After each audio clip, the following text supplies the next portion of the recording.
having what I call get off those hog lectures. And I would take the microscope out and I would show black people how even if you cook pork, you couldn't kill the worm. I would show them that the worm was still alive in the meat after heat, because that's what they told us, that you could cook it and kill the worm. And so I would show them what it did to the brain and the spinal column. And so there were many black men who wanted to stop eating pork. They wanted to change their diets, and they were in agreement. But it was the black woman who I found who was the most adamant, who refused to change her cooking habits, who didn't want to shop differently, who didn't want to do any different meal planning. And so I say, well now, if we are refusing to provide the black man with the proper physical food when we know food is what sustains life, then what else are we keeping from him? What else are we doing to destroy our men, to destroy our families, because we don't know any better, or because we're too lazy, or because nobody has ever called on us to repent? And so then that led me to the study. And so as I was going along, initially I was keeping up with names and addresses and all of those things for that so-called research that they talk about. And then I found out that we didn't have a control group. There was not one set of Negroes that I could point at and say, well, these particular Negroes over here, they didn't suffer from the psychological trauma of slavery, so we don't have to deal with that. I found out that all of us had the same problems, and that we were not as different as we think we are. We are all doing the same things. We're all practicing the same patterns of behavior. A pattern is something that people follow because they think it's the right way to go. We have been doing it and approving that behavior between each other because we think, well, this is just how you do it. We have not represented our own ideas. We have not had anyone to represent our own ideas to us. The only place we have learned about how to be a woman or how a man is to be a man is on television. We haven't had that kind of a chance to study ourselves. The white woman has been the only woman we have had an opportunity to study every day of our life, on television, in every magazine we ever picked up, in every newspaper, on every radio. She's been the only model we have had. And if we think that that's not important, then we need to, look at that again. We have studied that, and we have made up and came up with requirements that the white people have set for us for our man. And if he cannot come up to those requirements, then we have decided that he is impotent and unable to be our man because he's disqualified, because he does not qualify by the standards that the white people have set up. We think a good, successful relationship is one where everything goes our way. The first time it stops going our way, then we got a serious problem. We want our man to do everything we tell him to do, but we don't want to do anything he tells us to do.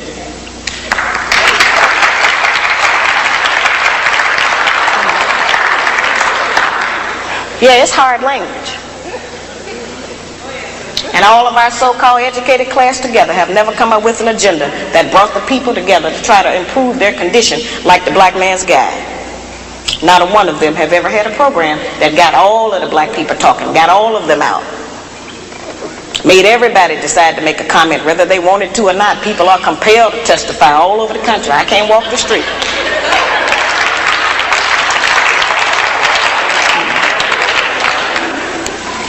See, we've never been examined, as I said. In the breakdown of every relationship, each party in the relationship shares 1/2 the responsibility. That's 50% of the responsibility. So yes, the black man is 50% responsible for the breakdown of our relationships.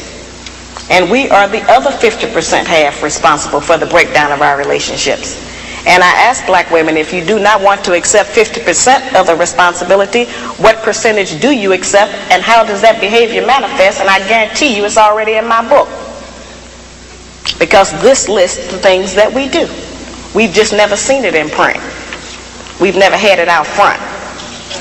We've never been busted. But now we have the equality we've been crying for. They're busted and so are we.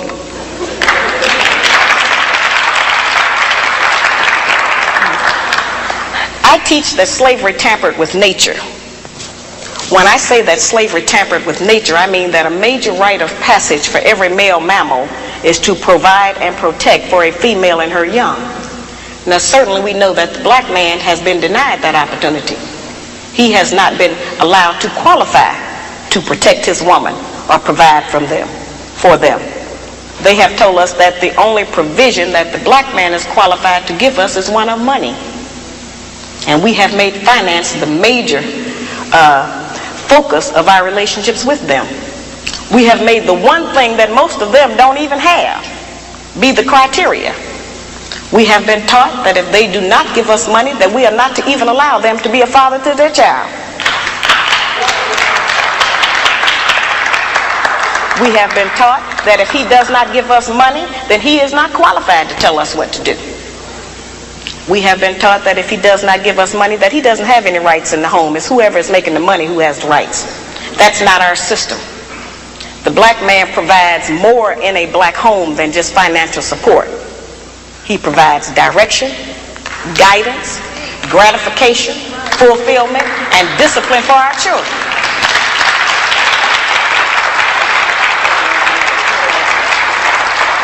Those are the principles that are missing in our home today, which is why our children are savage in the streets. We see those children out there sometimes acting wild and uncivilized and disrespectful because they don't respect anyone, because we didn't teach them any respect. We didn't know how. And a lot of times we look at them and we say, yeah, they're out there doing this, and we act like that they dropped down out of the sky, but those are our children. We birthed them up out of our womb. They belong to us. And we are responsible for them. And for every child that's out there out of control, disrespectful, ignorant, and uneducated, they have a black mother somewhere who failed to do her job, and a black father who failed to do his. It is not the responsibility of the American government to raise our children. It is not the responsibility of the American government to support our women. And it certainly is not the responsibility of the American government to hold our man down.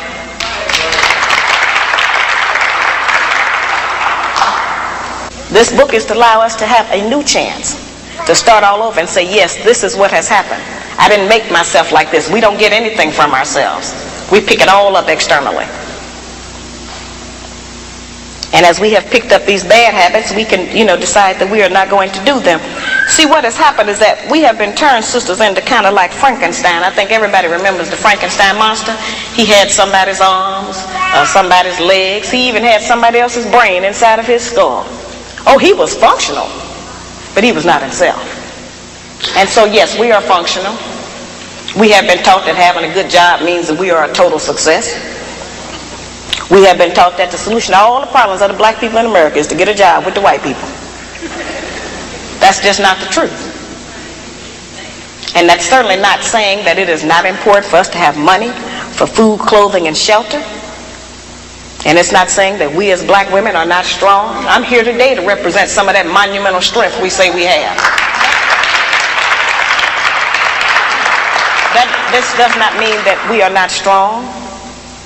We don't have to put our man down in order to be strong.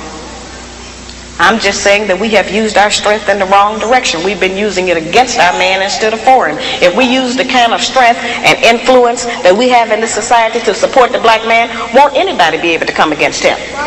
But every man is judged by his woman, and if his woman say he ain't nothing, then the whole world believes he ain't nothing.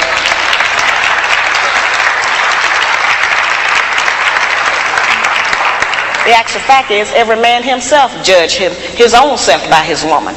He can be out in the world being great, and the whole world can be kneeling to him, and if he come home and she say, you ain't nothing, you ain't been nothing, then that's who he believes. And yes, we have insulted our man in front of our children. It wasn't intentional. We just been frustrated. We couldn't make you brothers do what we want you to do. We didn't have anybody else to tell sometimes, so we would say it over the children. He ain't no good. He make me sick. He's stupid. If he loved you, he would be here with you. When every man in here knows that his relationship with his children is predicated on his relationship with their mother, and if they are not getting along with us, they are not going to spend any time with the children. That's just how that is. And I've talked to brothers around this country, and I have testimonies and tons of letters from brothers who write and tell me that my book made them to decide to try to be a man again and try to have a woman. Now, if you think that's not an important work, I got black men who write me and say, you have made me decide not to have another white woman. I'm going to try to get back with the sisters and try them one more time.